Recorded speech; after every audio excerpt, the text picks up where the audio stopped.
अथ गुरुपरम्परा वन्दना सदाशिवसमारम्भां नन्दिनाथ सुनन्दितां तिरुमूलारसिद्धान्त तेजोरश्मिप्रकाशिताम्।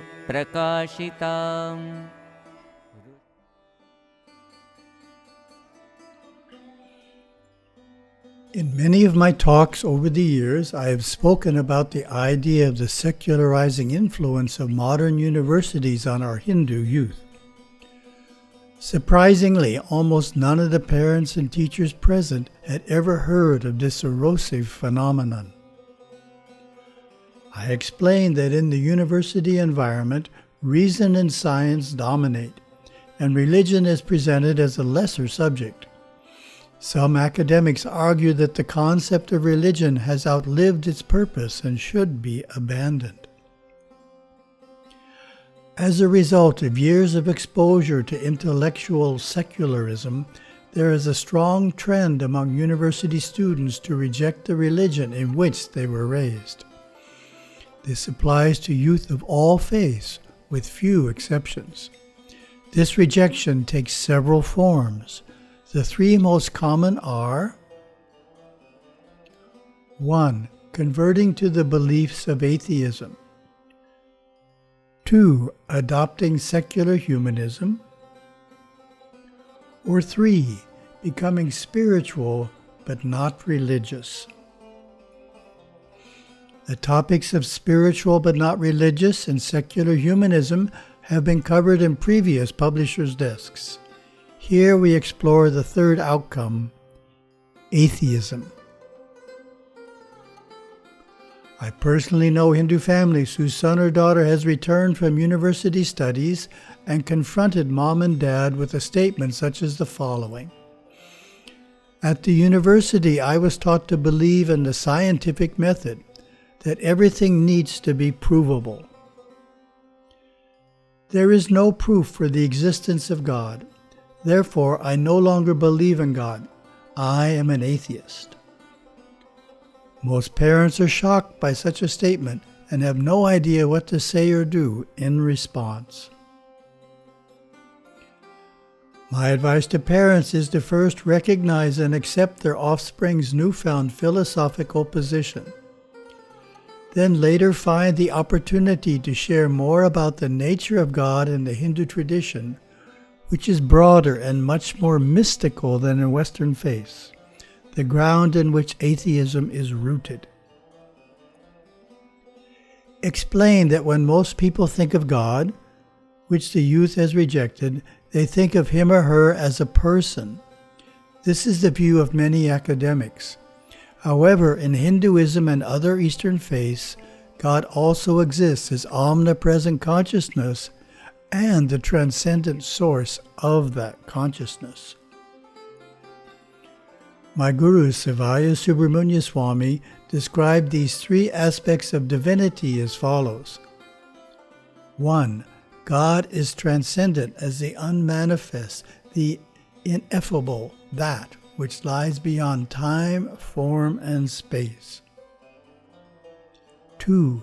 God is immanent as the substratum or primal substance and pure consciousness flowing through all form.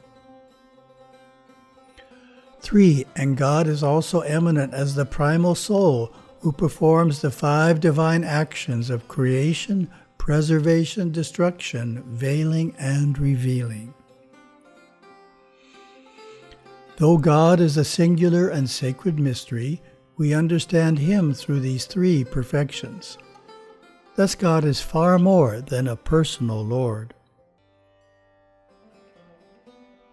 Phase 2 of responding to your offspring's newfound atheism is to bring the concept of divinity down to a personal level.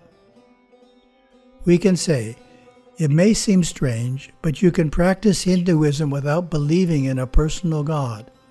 All you need to believe in is you yourself. Ask yourself the question, do you exist? The answer to that, of course, is yes. In Hindu thought, focusing on one's own existence and its nature is called knowing thyself. The second question to ask yourself is, am I aware that I experience various states of consciousness? Positive ones such as confidence, and negative ones such as inferiority, fear, anger, worry. Perhaps you are fortunate enough to experience creative states in which you produce something new, an invention, a poem or a song, etc. Again, the natural answer is yes. Imagine these states of consciousness as a mercury thermometer. The creative states are toward the top and the negative ones are at the bottom. The goal of the path of knowing thyself is to learn to control the mercury so that awareness always resides near the top. When we get good at that, then the absolute top of the thermometer becomes reachable. That is divine, omnipresent consciousness. As it turns out, that consciousness is within everyone, and yes, even within God. In fact, it is described as God. In Hinduism, this approach to the divine is called Advaita, meaning non-dualism, or Ekavada, meaning monism. Omnipresent consciousness is often referred to in Sanskrit as Sat-Chit Ananda, which literally means existence, consciousness, bliss. My guru gave this description. Sat-Chit Ananda is Lord Shiva's divine mind and simultaneously the pure superconscious mind of each individual soul. Sat-Chit Ananda is perfect love and omniscient, omnipotent consciousness. The fountainhead of all existence, yet containing and permeating all existence. Also called pure consciousness, pure form, substratum of existence, and more. One of the goals of the meditator or yogi is to experience the natural state of the mind, Sat-Chit Ananda, holding back the vrittis, mental activity, through yogic practices. Sat-Chit Ananda can be experienced by the diligent yogi or meditator as a merging in or identification with the underlying oneness flowing through all form. This experience is called Savakalpa Samadhi. Paramaguru Yogaswami described this state in the following way. Sat, Chit, Ananda. That is one thing. Sat-Chit Ananda. Sat is you are. Chit is omnipresence. Prakasha, light is from the sun, all-knowing. Ananda is bliss. They are three, but they are one. That is your nature. In other words, in Hindu thought, we can personally prove the existence of God as omnipresent consciousness, Sat-Chit Ananda, through our experience of it. This is the mystical approach to proving the existence of God. It is not based on the shifting sands of belief. From Yogaswami's point of view, since he asserts that God is everyone's innermost essence, to not believe in God is the equivalent of not believing in oneself. Who would want to do that? The state of Sat-Chit Ananda can also be described with the terms non-dual awareness and fundamental awareness. And some scientific papers are putting forth the theory that non-dual awareness is foundational to the universe. For example, in their 2016 paper, Fundamental Awareness, a framework for integrating science, philosophy, and metaphysics, Neil deThis, MD, and Menassi Kavatos, professor of computational physics, summarize their ideas in the opening abstract.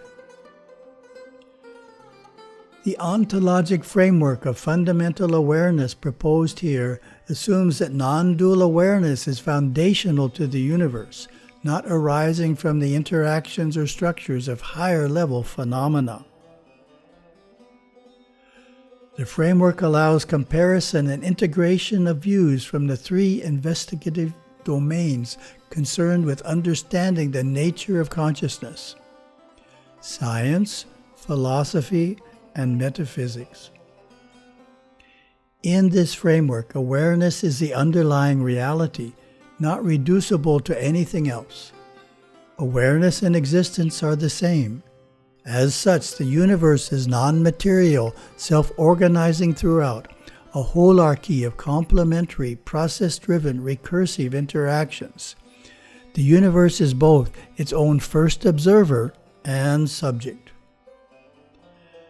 Considering the world to be non-material and comprised a priori of awareness is to privilege information over materiality, action over agency, and to understand that qualia are not a hard problem, but the foundational elements of all existence. These views fully reflect mainstream Western philosophical traditions,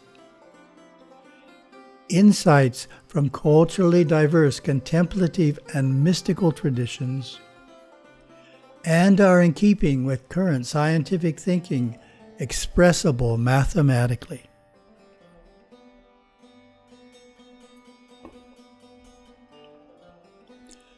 For those readers not familiar with the terms qualia and holarchy, qualia are the internal and subjective component of sense perceptions, arising from stimulation of the senses by phenomena. A holarchy is a connection between holons, where a holon is both a part and a whole. The viewpoint in the article by Thies and Kafatos is indeed encouraging, showing that a change is gradually taking place in the scientific world regarding the nature of God and how it relates to modern physics. It is our hope that in the not-too-distant future, the university experience of Hindu youth will lead to new affirmative conclusions, and upon returning home from university, they will declare to their parents, "The Hindu view that God is the underlying substratum of the universe is now proved by modern scientific thinking and is expressible mathematically. Our Hindu rishis had it right thousands of years ago." Until such a shift happens, it is important for parents and teachers of Hinduism to have a strategy for preparing their youth for the secular, anti-religious university experience. I suggest emphasizing how Hinduism is about understanding and harnessing our states of consciousness. It has many practices within it for overcoming negative states, such as anger, fear, worry, and self-doubt.